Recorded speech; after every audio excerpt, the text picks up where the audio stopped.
사람들은 다 행복한 가정이 되기를 원합니다. 행복한 가정을 위하는 비밀은 따로 없습니다. 사람을 만드신 하나님의 말씀을 따라 살게 될 때, 가정을 이루신 하나님의 말씀을 따라 살게 될 때 올바른 인간이 되며 행복한 가정을 이루는 지극히 평범한 진리입니다.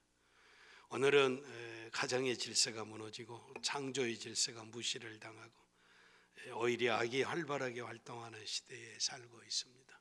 그래서 하나님 떠난 시대, 말씀에 불순종하는 시대는 언제나 역사상에서 파멸입니다.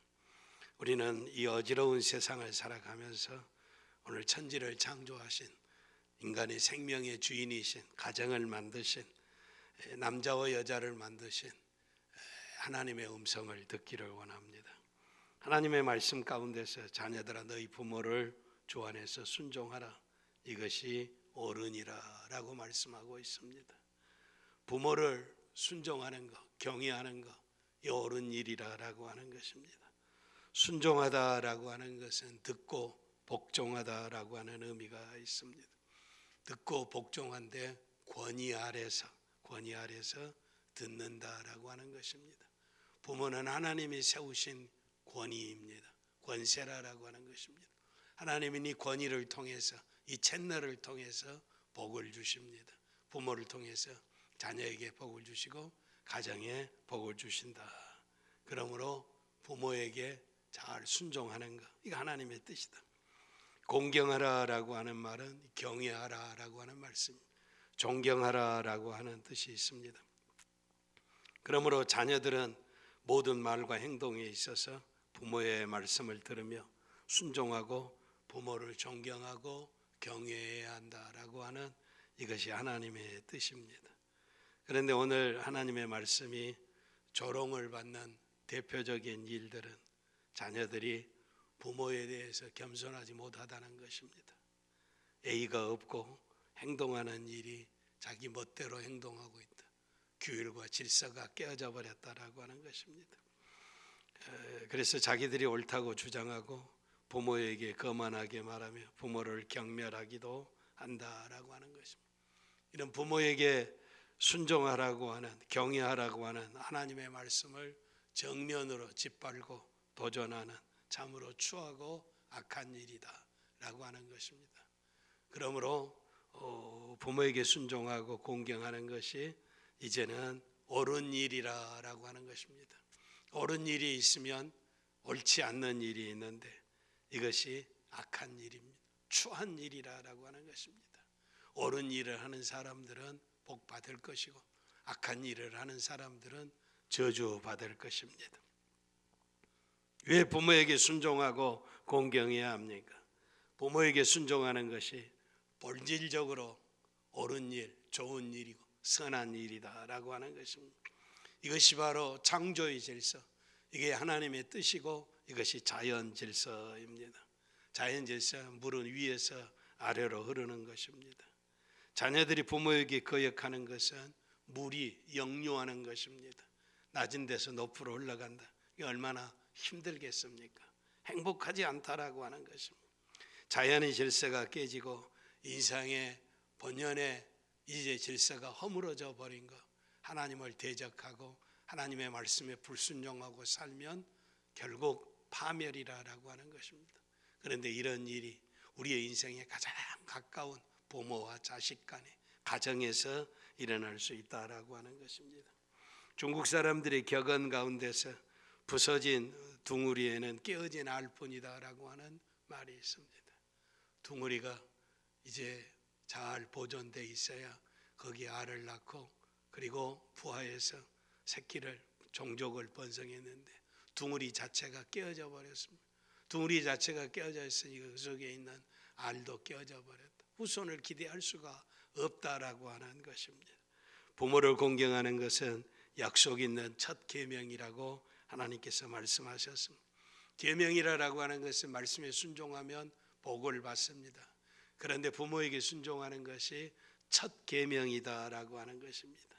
첫 계명이다라고 하는 의미는 이 말씀에 불순종하고는 다른 것을 지킬 수 없다라고 하는 것입니다. 다른 것을 아무리 잘 지키고 순종한다 할지라도 처음부터 어그러지고 이제 곁길로 가버리는 것에 거기가 행복이 없다는 것입니다. 실제로 가정이 깨어짐으로 인하여 세상의 무질서의 세상이 되어버렸습니다. 오늘 이 세상이 이렇게 혼돈 가운데에 있습니다. 이 세상이 온돈하고 불의하고 부패하고 부정하고 불순종하고 이제 모든 악한 것들이 가득하는데 이것이 어디냐? 가정에서부터 행복한 자녀들로 자라나지 못하고 거기가 문제아들로 발생하고 사회를 어지럽게 하고 온 세상이 어지러운 세상이 되어버렸다라고 하는 것입니다. 이는 내가 잘되고 땅에서 장수하리라라고 하나님께서 약속을 주셨습니다. 하나님께서는 부모를 잘 공경하는 자를 기뻐하신다라고 하는 것입니다. 그리고 복을 주신다라고 하는, 이게 하나님의 뜻이고 계명이라고 하는 것입니다. 그래서 성경에 나타난 사람들은 다 부모에게 공경하고 효성하는 사람들이었습니다. 믿음의 조상 아브라함에게 100세에 낳은 아들 이삭이 있었습니다. 그런데 하나님은 100세에 낳은 아들 이삭을 번제로 드리라고 그럽니다. 희생의 제물로 바치라라고 하는 것입니다. 이건 어려운 일입니다. 그런데 아브라함은 순종했고 이삭 또한 아버지 아브라함, 늙은 아버지, 100세가 넘은 아버지, 110살, 이제 20살이 가까운 그 노인 아버지에게 순순히 결박되어서 이제 붙잡혀서 제물로 바쳐지는 이런 모습을 볼 수가 있습니다. 다윗은 위대한 성군이라고 합니다. 도망다니는 피난 중에도 부모를 섬기는 훌륭한 아들이었습니다. 한 번은 모압 지경으로 이제 피난을 갔는데 거기서도 자기 부모를 잘 공경하는 모습을 보고 이방 나라 모압의 임금이 그 다윗의 부모를 자기 왕궁에 모시는 모습을 볼 수가 있습니다. 사람이 어려울 때 부모 공경 잘한다라고 하는 것은 참으로 어려운 일입니다. 내 살기도 바쁜데 부모가 이제 어렵다고 해서 돌볼 형편이 안 된다라고 하는 것입니다. 그러나 다윗은 남은 나라 피난 다니면서 이제 비참한 신세에 전락했으면서도 부모 공경하는 것이 멈추어지지 않다는 것입니다. 솔로몬은 어머니 밧세바를 항상 자기 자신의 오른편에 앉게 했다고 합니다. 전무후무한 복을, 높은 고기와 영화와 절대 영화를 누렸던 솔로몬이지만 어머니를 무시하지 않았다. 가장 좋은 자리에 어머니를 앉히고 있다라고 하는 것입니다. 요셉은 기근의 때에 아버지와 자기 가족을 잘 모셨으며 아버지의 유언대로 순종하여 살았던 훌륭한 사람이 요셉입니다. 구약의 사람들은 아버지의 축복이 없이는 아무것도 되지 않는다고 생각하였으며 부모에게 절대로 순종한 아름다운 사람이었습니다. 이삭이나 다윗이나 솔로몬이나 요셉이나 믿음의 사람들은 부모를 잘 공경하고 어려운 상황 속에서도 존경하고 섬기기를 마다하지 아니했다라고 하는 것입니다. 그래서 하나님의 말씀은 부모에게 순종하면 복 받는다는 것입니다. 반대로 부모에게 불효한 사람은 저주를 받는다라고 하는 것. 이게 창조주 하나님이 정하신 법입니다. 창조주 하나님이 정하신 계명이다라고 하는 것입니다. 주 안에 순종하라라고 말씀하고 있습니다. 주 안에 순종하라라고 하는 것은 신약에 와서 역시 부모에게 순종하는 것이 그리스도의 명령이다라고 하는 것입니다. 예수님께서 한 가지로 내려가서 나사렛으로 이르러 순종하여 받으시더라라고 말씀했습니다. 예수님은 하나님이셨고 육체 인간의 몸을 입으시고 이 땅에 오신 하나님이셨습니다. 그러나 비참한 나사렛 동네에 살면서 육신의 아버지 요셉과 마리아에게 순종하여 받으시더라라고 말씀하고 있습니다. 그는 하나님이셨지만 육신의 부모를 순종하는 것을 마다하지 아니하시고 모본을 보여주셨다라고 하는 것입니다. 예수님은 십자가를 지시는 최후의 순간에 자신의 어머니를 제자 요한에게 부탁하십니다. 십자가를 지고 자기의 생명이 경각간에 달려 있는데 멸시와 천대를 받고 물과 배를 다 쏟으시고 이제 모든 고통과 고난과 죽음 직전인데 자기 어머니를 사랑하는 제자 요한에게 부탁하는 모습을 볼 수가 있습니다. 예수님은 이 땅에서도 부모를 공경하는 최고의 모습을 모본을 보여주셨습니다. 그리스도께서 부모에게 순종하심으로 하늘에 계신 아버지를 기쁘게 하셨으며 우리가 행할 모본을 보여주셨으며 모든 면에서 율법을 완성하셨다라고 하는 것입니다. 주님이 효성의 모본을 보여주셨을 때 우리는 더 이상 할 말이 없는 줄 믿습니다. 부모에게 순종하고 공경하는 것은 주님을 기쁘시게 하는 것이요 우리가 그의 제자들이라고 하는 증거라고 하는 것입니다. 우리가 그리스도 예수의 사람이고 그리스도의 제자라고 하면서 부모에게 불순종하고 효도하지 않는 사람이라고 그러면 하나님의 영광을 먹칠하는 사람입니다. 말씀에 불순종하고 있다라고 하는 것입니다. 그러나 하나님을 기쁘시게 하고 제자의 증인으로 말씀에 순종하고 부모를 잘 공경하는 사람들에게 하나님은 땅에서 잘되고 장수하는 복을 주십니다. 이것이 창조주 하나님, 이것이 신실하신 하나님, 이것이 우리의 가정을 만드시고 남편과 아내를 만드시고 아들과 딸을 만드시고 부모를 만드신 전능하신 하나님의 뜻이다라고 하는 것입니다. 그렇다면 구체적으로 우리는 어떻게 순종하고 부모에게 공경해야 할 것인가라고 하는 것입니다. 오늘 우리는 세상의 잡다한 풍습과 유행이 오늘 우리의 가정들을 파괴하고 있습니다. 믿음의 사람들이라고 하는 사람들까지도 세상 사람들의 유행을 따르지 아니하면 바보가 되는 것으로 오해하고 세상 따라 살고 세상 사람들과 하나도 다르지 않다라고 하는 것입니다. 그래서 윤리 도덕이 깨어질 대로 깨어져 버렸습니다. 질서가 깨어져 버렸습니다. 질서가 깨어져 버리니까 누가 부모고 누가 자식인지를 모르고 상하의 관계가 깨어져 버렸다. 좌우의 질서가 보이지 않는다는 것이, 형제끼리도 사랑하지 못하고 이기적인 다툼을 하고 있는 모습, 이렇게 파멸이고 무질서하고 혼돈의 시대가 되어버렸다는 것입니다. 동양의 성자 공자님 가르친 논어에 견마지양이라고 하는 말이 있습니다. 견마지양이라는, 개나 말을 이제 양육한다라고 하는 것입니다. 참 서글픈 이야기입니다. 부모를 진심으로 공경하는 마음이 없으면 집에서 개나 말을 기르는 것과 다를 것이 없다라고 하는 것입니다. 세상에 어떻게 이런 일들이 일어났겠습니까? 생명을 주신 부모를 개나 말 기르는 것처럼 대우하고 있다라고 하는 것입니다. 돈 있다고 효도하고 효자 되는 것은 아닙니다. 요즘 장례식장에 보면 돌아가신 부모 이용해서 자녀 체면 세우려는 사람들이 적지 않는 것을 알 수가 있습니다. 부모는 돌아가셔서 싸늘한 시체로 썩어서 이제 아주 냉장고 속에 보관되어져 있는데 장례식장에는 수십 개 수백 개의 찬란한 이제 꽃다발들이 거기에 이름들을 다 밝히고 이제 서 있는 이런 꽃다발들을 보러 볼 수 있습니다. 도대체 이것이 성공의 지름길이요 부의 이제 상징으로 생각하는 것, 여러분 오해합니다. 장례식장에 얼마나 휘황찬란한 꽃다발이 많이 서 있느냐에 따라서 성공한 아들이고 성공한 자식이라고 착각하지 않기를 바랍니다.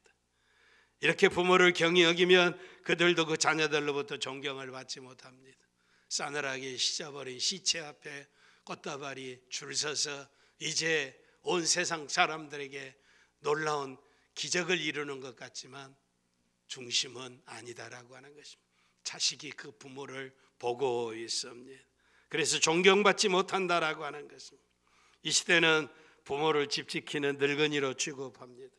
기껏해야 손자 손녀 돌보고 집 지키는 사람들처럼 생각하고, 그러다가 그것도 못하고 몸이 연약해지고 이제 병들고 늙으면 귀찮아서 양로원으로 보내버리고 맙니다.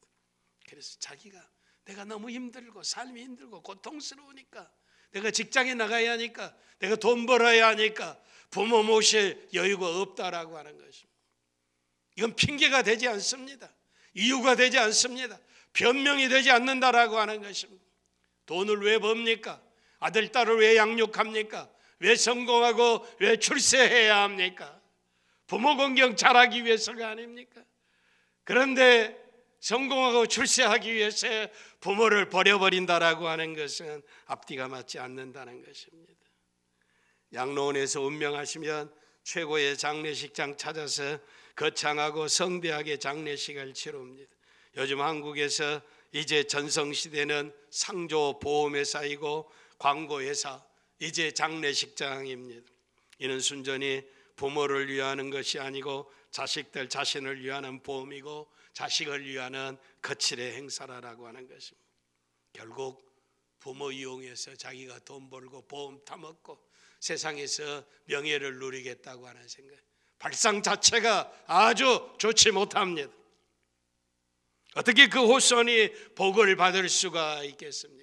세상이 다 그렇게 살아간다 할지라도 믿음의 사람들은 그것을 똑바로 적시해야 합니다. 살아생전에 부모를 어떻게 섬겼는가? 부모가 병들었을 때, 고통스러웠을 때, 외로웠을 때 어떻게 부모를 공경했는가를 돌아보아야 할 줄 믿습니다. 장례식이 거창하고 휘황찬란하고 웅성하고 사람들이 많이 모였다고 그랬어요. 효자 되는 것은 아니다는 것입니다. 자녀들아, 너희 부모를 주 안에서 순종하라. 이것이 오느니라. 내 아버지 어머니를 공경하라 라고 하는, 공경하라 라고 하는 히브리 단어 가운데 이제 카다르라라고 하는 단어가 있습니다. 공경하다라고 하는 단어는 무겁다라고 하는 의미가 있다는 건, 무겁다. 부모는 가벼운 것이 아니고 부모를 공경하는 것은 아주 무거운 일입니다.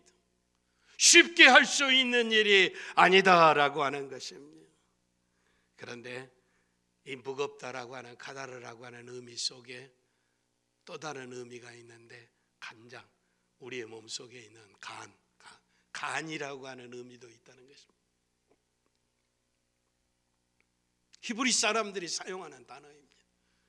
부모가 간과 같다라고 하는 것입니다. 그만큼 무겁다라고 하는 것입니다. 그런데 중요한 것은 간은 사람의 몸속 장기 중에서 가장 무겁고 귀중한 부분입니다. 그런데 이 간이 사람의 장기 중에서 오장육부, 우리 속에 들어있는 보이지 않는 모든 장기 중에서 간이 가장 우둔하고 가장 멍청하다고 그럽니다. 간이 우둔하고 멍청한 이유는 간은 썩어도, 절반이 썩어도 나타나지를 않는 거예요. 절반이 굳어져 버려도 잘 느끼지를 못한다는 거예요. 그래서 간이 망가져 버리고 썩어져 버리고 굳어져 버리면 그때 이미 늦을 정도라는 거예요. 그래서 절반을 잘라내고 수술하고 굳어진 부분을 잘라내고 이렇게 간이 멍청하다라고 하는 것입니다. 멍청하다. 비교해서 간 옆에 있는 심장은 어떻습니까? 심장. 수십만 킬로의 동맥과 정맥과 가는 핏줄로 인해서 온 몸을, 피를, 산소를, 영양분을 움직이는 핏줄이 있는데, 그런데 이 심장은 간하고 전혀 다릅니다. 그 수많은, 그 길고 길은 그 간은 핏줄이 한 부분만 막히면 숨이 막혀버리고 고통스럽고 찢을 듯한 아픔이 있고, 그리고 막히면, 숨이 막히면 죽어버릴 수밖에 없습니다. 심장의 핏줄은 이렇게 민감하고 이렇게 놀라운 반응이 일어나는데, 간은 썩어져 가도 굳어져 가도 통증도 없고 표시도 없다라고 하는 것입니다.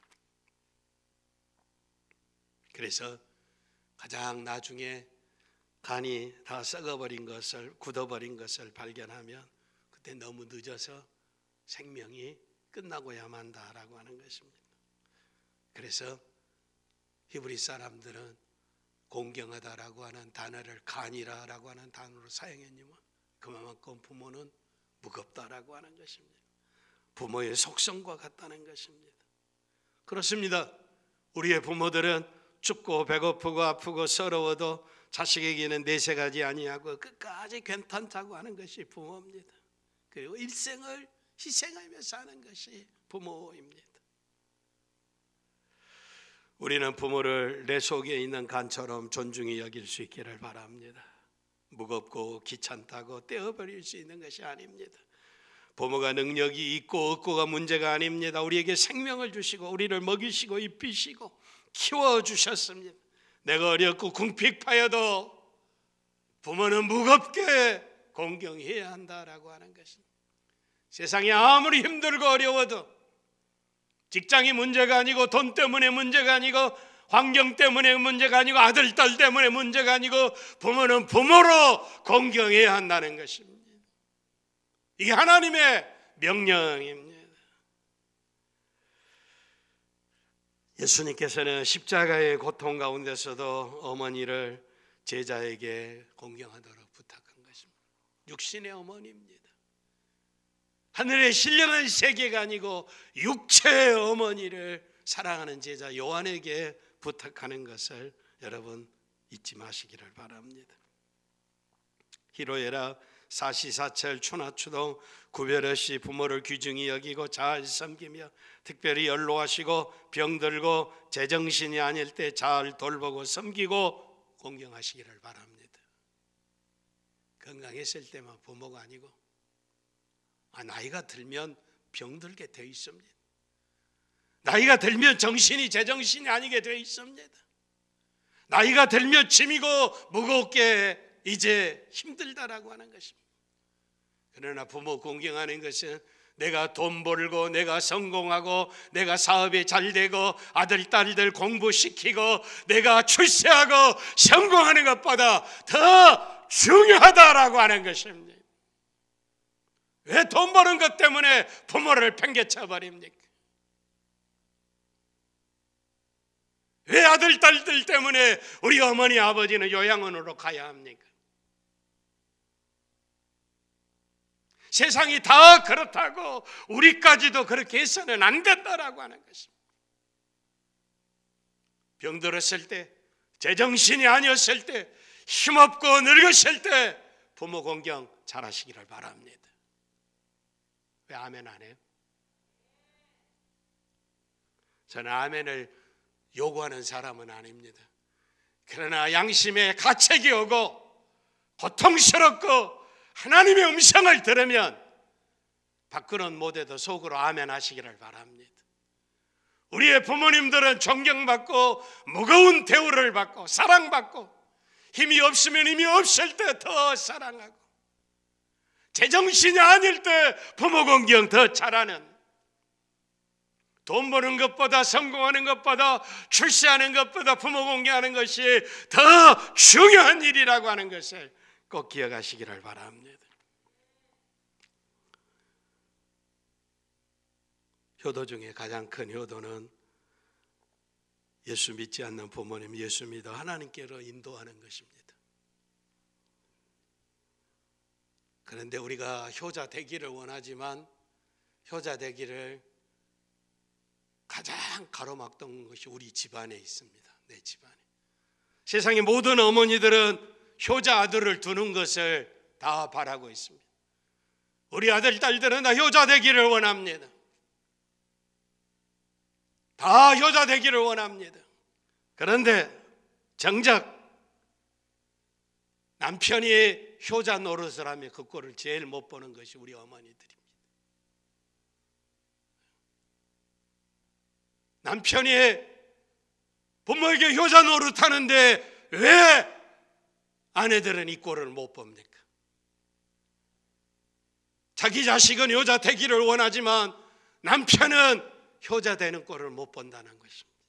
안타까운 일입니다. 사랑하는 성도 여러분, 세상이 어떻게 변한다 할지라도 하나님의 말씀은 변함이 없는 줄 믿습니다. 이방 여인 룻이 나오미를 따라서 남편도 없고 시어머니도 없고 아무도 없는데 어머니 가는 곳에 나도 가고 어머니 죽는 곳에 나도 죽고 어머니 하나님이 나의 하나님이니 나를 가라 하지 마소서. 아무것도 없습니다. 그래도 이방에 그 시어머니 따라오는 룻을 보시기를 바랍니다. 우리는 잘마다 날마다 이런 이야기를 듣고 알고 달달 꿰고 하는 건 아무 의미가 없습니다. 순종해야 할 줄 믿습니다. 공경해야 할 줄 믿습니다. 눕과 같이 부모와 함께 동행하고 그들의 권위에 그들의 죄에 순종하는 마음을 가지고 기쁨에 되어 드리는 자녀 되시기를 바랍니다. 그리고 이제 부모님들에게 말씀을 드립니다. 혹시 육신의 자녀는 멀리 떠나 있고 돈 벌기 바쁘고 성공하기 바쁘고 사업에 바쁘고 이제는 우리를 거들어 볼 시간이 없습니다. 그런데 여러분, 아들 딸들은 돈 버는 게 바쁘고 다 나를 떠났지만 너무 낙심하지 말기를 바랍니다. 우리가 믿고 의지하는 분이 있는데 예수 그리스도이십니다. 하나님이십니다. 그는 우리의 선한 목자이십니다. 우리의 일생을 푸른 초장으로 잔잔한 시내로 인도하시는 분이십니다. 그리고 내가 사망의 음침한 골짜기를 다닐 때 우리 아들들은 나를 다 요양원에다가 다 이제 공동묘지에다 던져버리지만 선한 목자 되신 영광의 주님은 우리를 사망의 음침한 골짜기 가운데도 인도해 주시는 주님이십니다. 확신하시기를 바랍니다. 이 주님과 함께 영광의 나라에서 영생복락 누린다는 것을 믿는 믿음을 가지고 승리하시기를 바랍니다. 주님은 우리와 함께 하실 걸 확신하시며 평안한 여생을 소망 가운데 살다가 영광의 주님을 기쁨으로 만나시기를 바랍니다. 어려울 때 힘이 되신 하나님께 감사하시기를 바랍니다. 언제나 좋은 환경만 있는 것이 아닙니다. 좋은 환경이 다 좋은 것이라고 생각하면 안 됩니다. 역사상에서 가장 좋은 환경은 에덴 동산이었습니다. 에덴 동산보다 더 살기 좋은 곳이 어디에 있었습니까? 그러나 죄짓고 타락하고 부패하고 불순종했던 것이 좋은 환경과 좋은 조건이었을 때입니다. 사랑하는 어머니, 아버지, 부모님 여러분, 오늘의 현실이 만족스럽지 않다 할지라도 낙심하지 않기를 바랍니다. 여호와 하나님으로 인하여 기뻐하시기를 바랍니다. 주님이 나의 선한 목자이신 것을 기억하시기를 바랍니다. 그리고 자녀들에게 부탁합니다. 부모 공경 잘하시되 이렇게 하시기를 바랍니다. 이탈리아의 세계적인 소프라노 가수가 오랜 동안 해외 공연을 마치고 귀국해서 귀국 독창회가 열린다고 이제 선전을 하고 시간이 정해져 있고 수많은 사람들이 오페라 하우스에 다 모였습니다. 이제 시작하기 전부터 열기로 가득하고 빈틈이 없이 이제 귀국하는 최고의 스타 가수의 노래를 듣기 위해서 팬들이 모였습니다. 그런데 정작 시간이 되어도 주인공이 나타나지 않습니다. 웅성거립니다. 이때 장례에서 아나운스멘트가 나옵니다. 안내방송입니다. 오늘 주인공이 해외에서 돌아오는 길인데 지금 비행기가 연착해서 도착하지 못했다는 것입니다. 기다리는 동안에 촉망받는 신인 가수 노래를 들려드리겠다는 것입니다. 청중들은 기대를 하고 왔는데 신인 가수 이야기를, 유명한 이제 가수의 이야기를 들어왔는데 그래서 아주 아나운서 이제 이야기에 실망했고 분위기는 아주 차가웠습니다. 잠시 후에 이제 안내방송처럼 신인 가수가 나와서 큰 절을 하고 감동적으로 노래를 잘 불렀습니다. 그러나 노래를 잘 부르고 끝났지만 아무도 박수를 치지 않습니다. 아주 싸늘합니다. 조용합니다. 그때 저 2층 문간 꼭대기에서 한 어린 소년이 큰 소리로 외치면서 박수를 칩니다. 아빠 최고였어요. 정말 최고였어요. 그 아들이 아빠가 최고였다고 소리를 친 것입니다. 이 소리를 들은 신인 가수는 희미한 미소를 지으며 자기 아들을 2층에 있는 아들을 바라보았습니다. 그 장면을 본 청중들은 싸늘한 시선이 따뜻하게 변하면서 하나둘씩 일어나서 우레와 같은 박수를 치기 시작했습니다. 노래가 아니고 어린 아들의 아빠가 정말 최고였다고 하는 노래도 아닌 이 한마디 외침에 회중들이 감동하게 된 것입니다.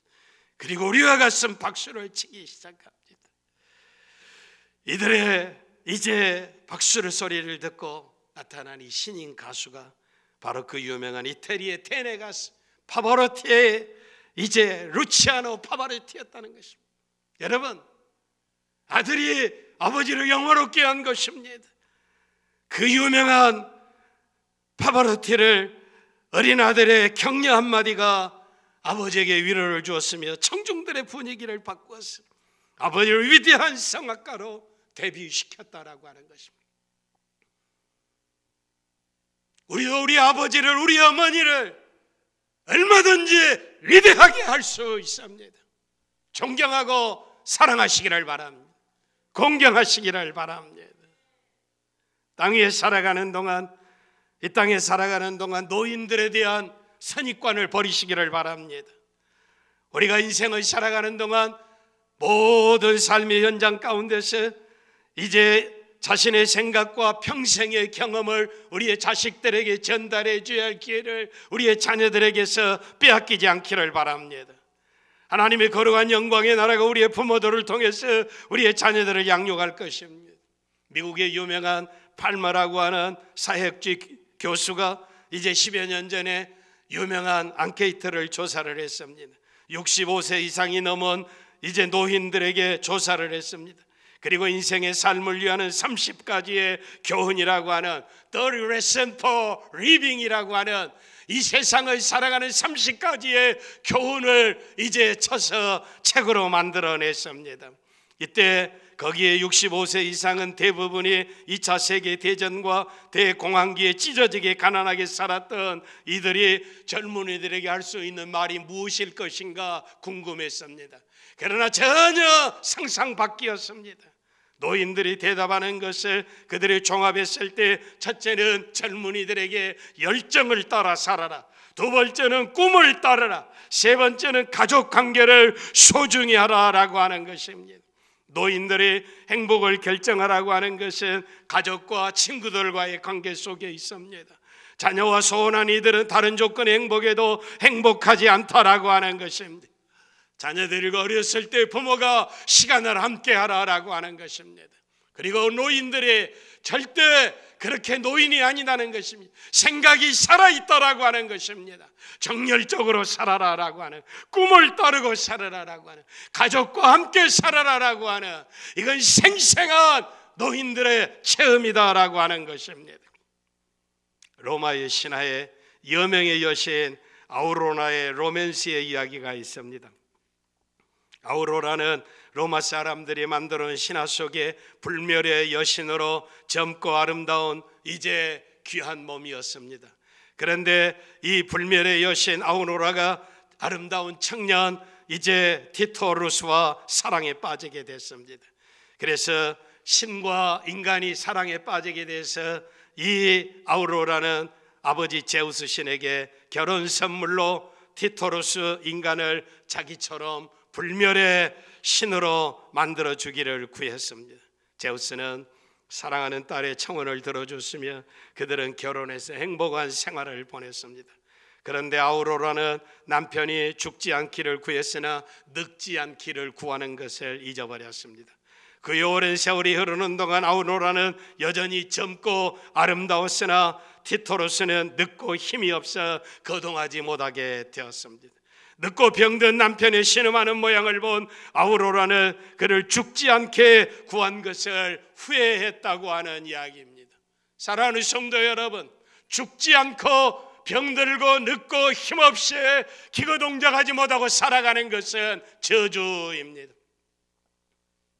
그냥 오래 살기만을 구하지 않기를 바랍니다. 아름답고 젊고 용기백배하고 혈기왕성하고 맑은 정신으로 사실 때까지 사시기를 바랍니다.